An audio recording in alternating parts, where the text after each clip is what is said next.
স্ত্রীকে ভালোবাসলে নেকি লেখা হবে, নেক সন্তান জন্মাবে।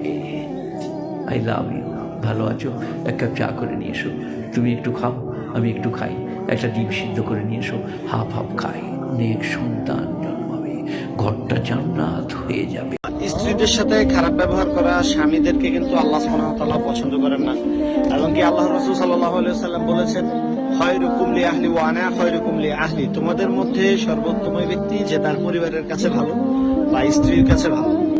পৃথিবীতে এমন কোন জিনিস নাই যেখানে শান্তি তৃপ্তি হতে পারে নারী ছাড়া। পৃথিবী এমন কোন বিছানা নাই সেই বিছানায় শুয়ে শান্তি পেতে পারে মানুষ স্ত্রী ছাড়া। পৃথিবীতে এমন কোন খাদ্য নাই যে খাদ্য খেয়ে মানুষ শান্তি তৃপ্তি পেতে পারে স্ত্রী ছাড়া।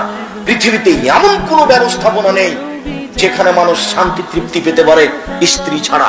স্ত্রী হচ্ছে পৃথিবীতে আল্লাহর পক্ষ থেকে দেওয়া শান্তি তৃপ্তির ব্যতিক্রম জিনিস। আল্লাহ তাআলা বলছেন, অমিন আইতিহান খালাকালাকুম মিন আনফুসিকুম আজওয়াজান লিতাসকুনু ইলাইহা, পৃথিবীর মানুষ আমি তোমাদের পক্ষ থেকে তোমাদের স্ত্রীদেরকে সৃষ্টি করেছি যাতে করে তোমরা সেখানে শান্তি তৃপ্তি পেতে পারো। ও হলো শান্তির বস্তু, ও হচ্ছে তৃপ্তির বস্তু, ও হচ্ছে আনন্দের বস্তু, সর্ব ধরনের কল্যাণের সুবিধার বস্তু ও। তাহলে তুমি গালি দাও কোন লজ্জায়? তোমার কথা আমি বলেছি, জীবনে তুমি কোনোদিন বলবে না তোমার ঠোঁটটা মোটা। একবার যদি ঠোঁট মোটা বলো তাহলে তোমাকে 10 বছর ভালোবাসবে না।